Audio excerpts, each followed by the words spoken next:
Om Shanti 9 December 2024 प्रातः मुरली बाबा कहउछंती मीठे बच्चे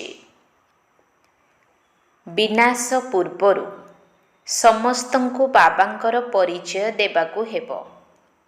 निजे धारणा करी अन्य मानकु बुझाओ तेबे जाई उच्च पद मिली परिबो। विनाश पूर्वरु समस्तंकु बाबांकर परिचय देबाकु हेबो। निजे धारणा करी अन्य मानकु बुझाओ तेबे जाई उच्च पद मिली परिबो। प्रश्न राजयोगी विद्यार्थी मानक पाई बाबांकर डायरेक्शन अर्थात निर्देश कौन?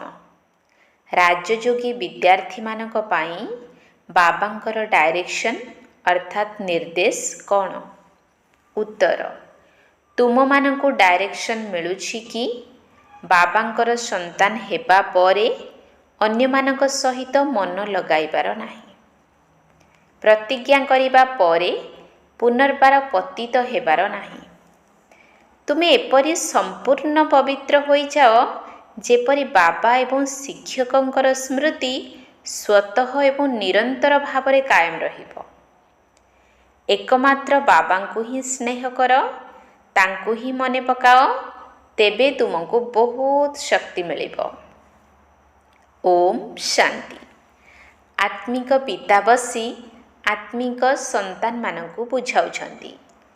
सेतेबेले ही बुझाई थांती जेतेबेले केही शरीर थाए ना, तेबे सम्मुखरे ही बुझाइबाकु पड़ी थाए। जहा सम्मुखरे बुझा जाई थाए ताहा पुणी लिखित आकार रे समस्तंक पाखकु जाई थाए। तुमे माने एठाकु आसुछ सम्मुखरे सुनिबा पाई। बेहद्र बाबा आत्मा मानकु सुनाउछंती। आत्मा ही सुनुछि, सबु किछि आत्मा ही करि थाए। एही शरीर द्वारा एथिपाई प्रथमे निजको आत्मा निश्चय करिबा दरकार। गायन अछि आत्मा परमात्मा अलगा रहिले बहु काल। सबुठारु प्रथमे बाबांक ठारु केउ माने अलगा होई एठाकु अभिनय करिबाकु आसी थांती। तुमको पचारिबे केते समय तुमे बाबांक ठारु अलगा रहिछ, तेबे तुमे कहिबो 5000 वर्ष। पूरा हिसाब रहिछि ना। एहा तो तुम संतान मानकु जणा अछि जे किपरि क्रमानुसारे आसुछंती। बाबा जे कि उपरे थिले से भी वर्तमान तळकु आसी जाइछंती तुम समस्तंकर बैटरी चार्ज करिबा पाई। तेणु वर्तमान बाबांकु मने पकाइबाकु हेबो। एबे तो बाबा सम्मुखरे उपस्थित रहिछंती ना। भक्ति मार्गरे तो बाबांकर जीवन कहानी काहारिकु जणा नाही। नाम रूप देश कालकु जानी ही नाहंती। तुमकु तो नाम रूप देश काल सबुर ज्ञान अछि। तुमे जानिछ ब्रह्मांक शरीर द्वारा बाबा आमकु समस्त रहस्य बुझाउछंती। रचयिता एवं रचनार आदि मध्य अंतर रहस्य बुझाउछंती। एहा केते सूक्ष्म ज्ञान अटे। एही मनुष्य सृष्टि रूपी वृक्ष बीज रूप हेउछंती बाबा। से एठाकु निश्चित आसी थांती। नुआ दुनिया स्थापन करिबा तांकर ही काम अटे। एपरि नुहि कि सेठारे बसी स्थापना करंती। तुमे संतान माने जानिछ बाबा एही रथ द्वारा आम मानकु सम्मुखरे बुझाउछंती। एहा मध्य बाबांकर संतान मानकु स्नेह करिबा हेला ना। अन्य काहारिकु मध्य तांकर जीवन कहानी विषय जणा नाही। गीता हेउछि आदि सनातन देवी देवता धर्मर शास्त्र। एहा भी तुमे माने जानिछ बाबा एही ज्ञान देबा परे सृष्टिर विनाश हेउछि। विनाश तो निश्चित हेबो। अन्य जिए भी धर्म स्थापक आसी थांती सेमानक आसीबा द्वारा विनाश होई न थाए। एहा ही हेउछि विनाशर समय। एथिपाई तुमको जो ज्ञान मिलुछि ताहा पुणी समाप्त हो जाई थाए। ତୁମ ସନ୍ତାନମାନଙ୍କ ବୁଦ୍ଧିରେ ଏହିସବୁ ଜ୍ଞାନ ରହିଛି। ତୁମେ ରଚୟିତା ଏବଂ ରଚନାକୁ ଜାଣିଯାଇଛ। ଉଭୟ ଅନାଦି ଅଟନ୍ତି, ଯାହାକି ଅନାଦି କାଳରୁ ଚାଲି ଆସୁଛି। ବାବାଙ୍କର ସଙ୍ଗମ ଯୁଗରେ ଆସିବାର ପାଠ ରହିଛି। ଭକ୍ତି ଅଧା କଳ୍ପ ଚାଲିଥାଏ, ଜ୍ଞାନ ଚାଲେ ନାହିଁ। ଜ୍ଞାନର ସମ୍ପତ୍ତି ଅଧା କଳ୍ପ ପାଇଁ ମିଳିଥାଏ। ଜ୍ଞାନ ତ କେବଳ ଗୋଟିଏ ଥର, କେବଳ ସଙ୍ଗମ ଯୁଗରେ ହିଁ ମିଳିଥାଏ। ଏହି ପାଠପଢ଼ା ତୁମର ଥରେ ମାତ୍ର ହୋଇଥାଏ। ଏହି କଥା ଭଲ ଭାବରେ ବୁଝି ପୁଣି ଅନ୍ୟମାନଙ୍କୁ ମଧ୍ୟ ବୁଝାଇବାକୁ ପଡ଼ିବ। ପଦ ପାଇବାର ସମସ୍ତ ଆଧାର ସେବା କରିବା ଉପରେ ନିର୍ଭର କରେ। ତୁମେ ଜାଣିଛ, ପୁରୁଷାର୍ଥ କରି ଏବେ ଆମକୁ ନୂଆ ଦୁନିଆକୁ ଯିବାର ଅଛି। ଧାରଣା କରି ପୁଣି ଅନ୍ୟମାନଙ୍କୁ ବୁଝାଇବା, ଏହା ଉପରେ ହିଁ ତୁମର ଉଚ୍ଚ ପଦ ନିର୍ଭର କରେ। ବିନାଶ ହେବା ପୂର୍ବରୁ ସମସ୍ତଙ୍କୁ ବାବାଙ୍କର ପରିଚୟ ଏବଂ ରଚନାର ଆଦି ମଧ୍ୟ ଅନ୍ତର ପରିଚୟ ଦେବାକୁ ହେବ।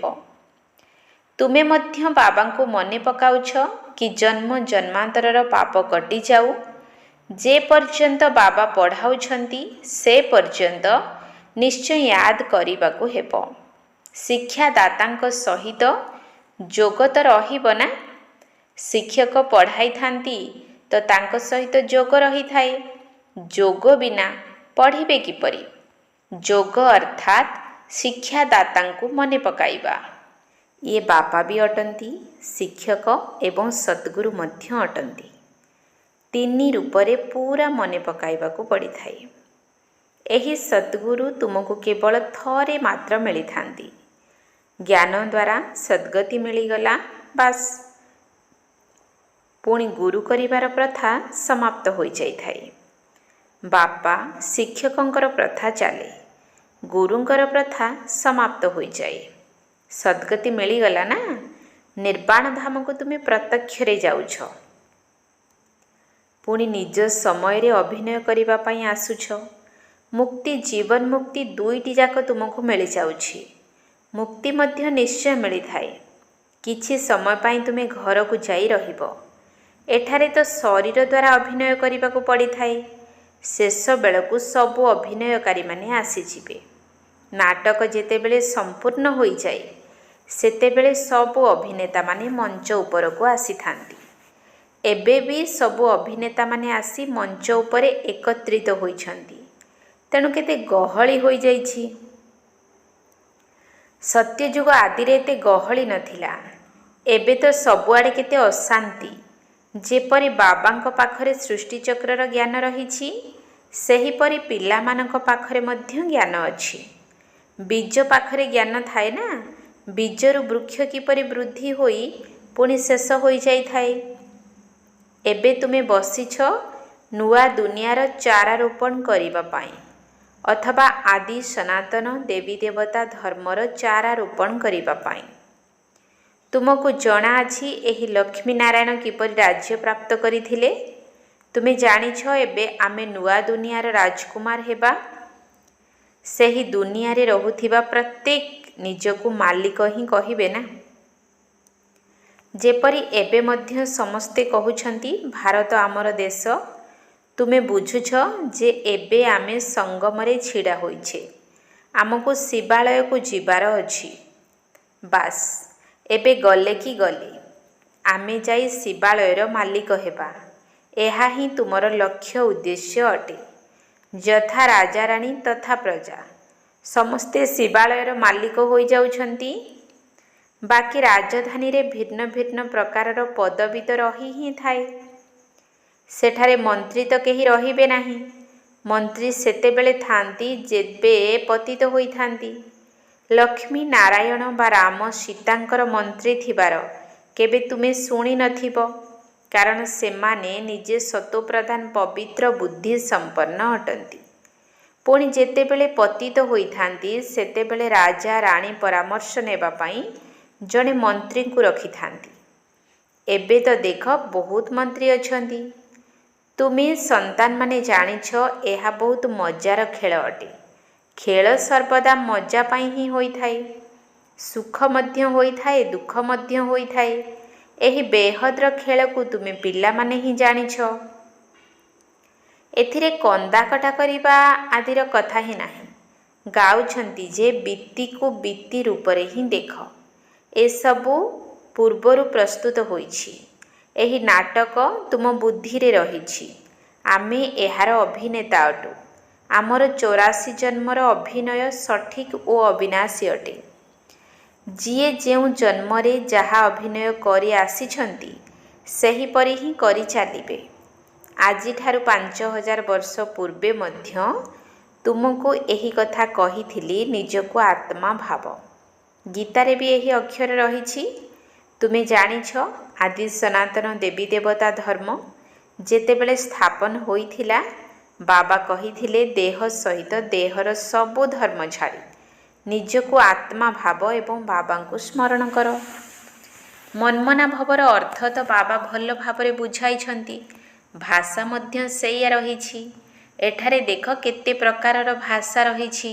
ଭାଷା ପାଇଁ ମଧ୍ୟ କେତେ ପ୍ରକାରର ଝଗଡ଼ା ହେଉଛି। ଭାଷା ବିନା ତ କାମ ଚଳିବ ନାହିଁ। ଏପରି ସବୁ ଭାଷା ଶିଖୁଛନ୍ତି ଯେ ମାତୃଭାଷା ହିଁ ସମାପ୍ତ ହୋଇଯାଉଛି।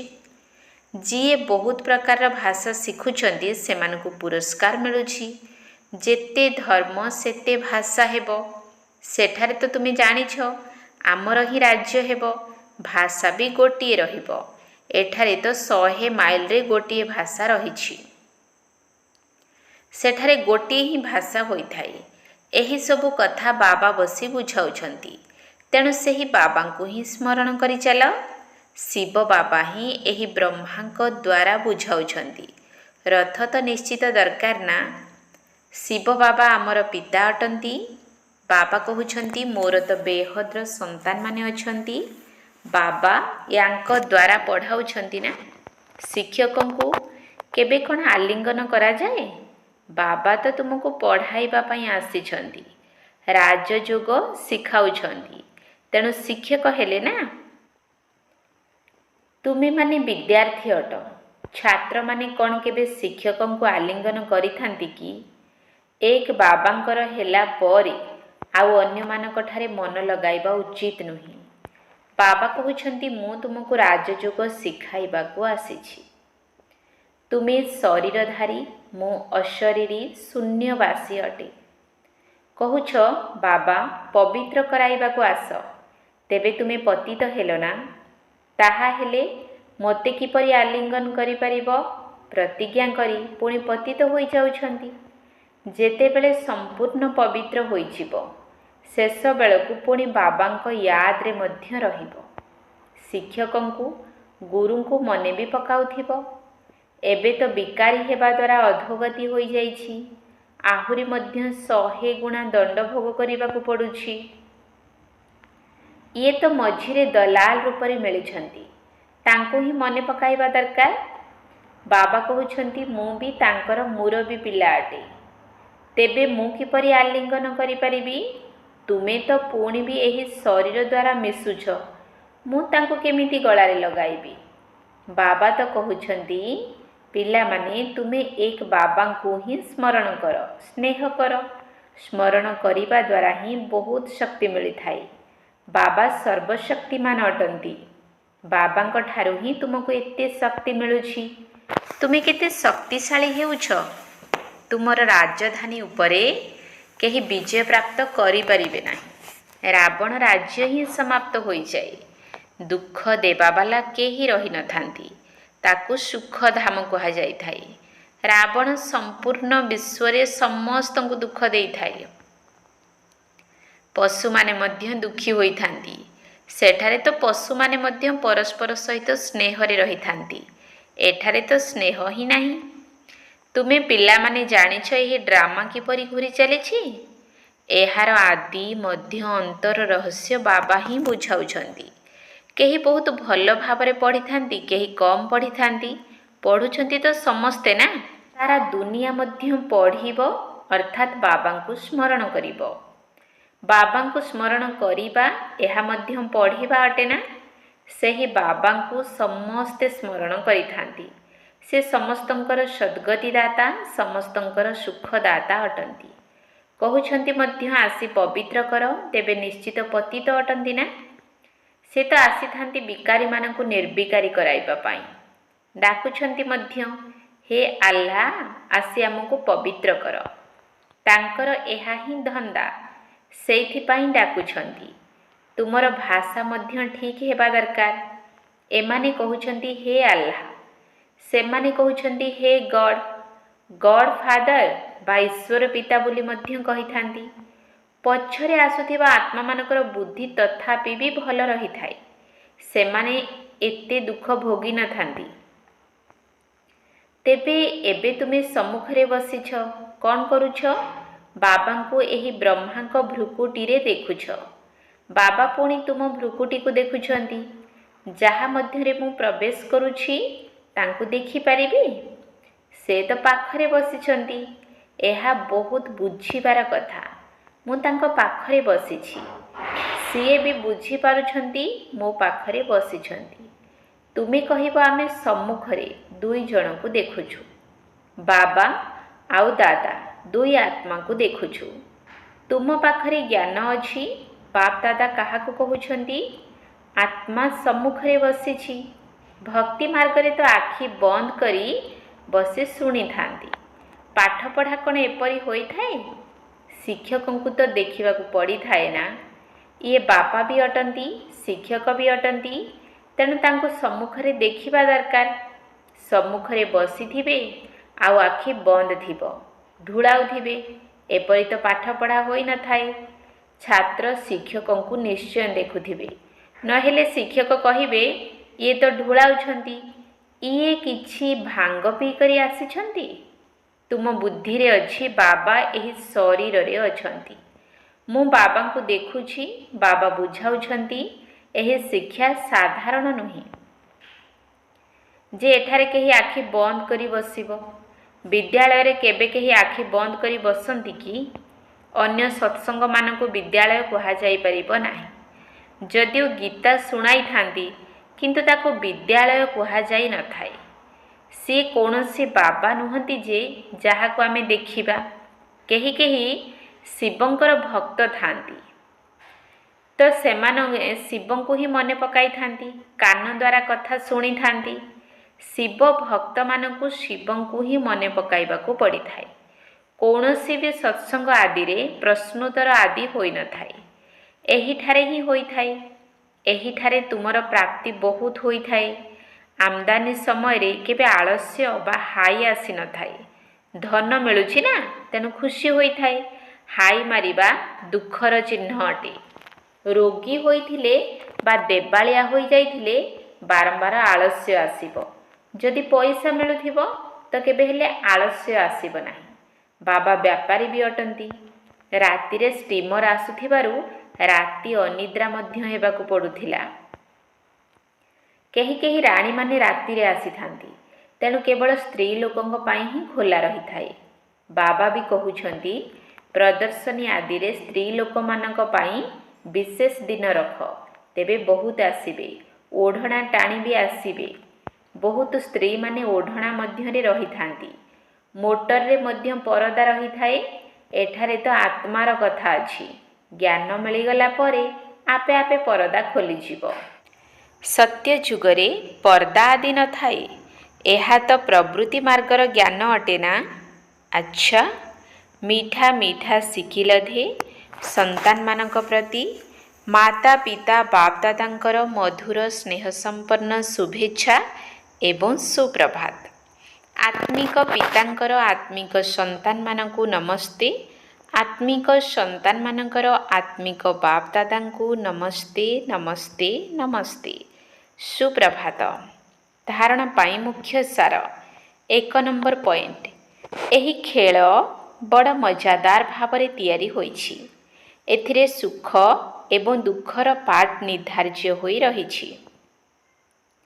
ସେଥିପାଇଁ କାନ୍ଦିବାର କୌଣସି କଥା ନାହିଁ। ବୁଦ୍ଧିରେ ରହିବା ଦରକାର ଏହି ଡ୍ରାମା ପୂର୍ବ ପ୍ରସ୍ତୁତ ଅଟେ, ତେଣୁ ବିତି ଯାଇଥିବା କଥାର ଚିନ୍ତନ କରିବାର ନାହିଁ। ଏହି ଖେଳ ବଡ଼ ମଜାଦାର ଭାବରେ ତିଆରି ହୋଇଛି। ଏଥିରେ ସୁଖ ଏବଂ ଦୁଃଖର ପାର୍ଟ ନିର୍ଦ୍ଧାର୍ଯ୍ୟ ହୋଇ ରହିଛି। ସେଥିପାଇଁ କାନ୍ଦିବାର କୌଣସି କଥା ନାହିଁ। ବୁଦ୍ଧିରେ ରହିବା ଦରକାର ଏହି ଡ୍ରାମା ପୂର୍ବ ପ୍ରସ୍ତୁତ ଅଟେ, ତେଣୁ ବିତି ଯାଇଥିବା କଥାର ଚିନ୍ତନ କରିବାର ନାହିଁ।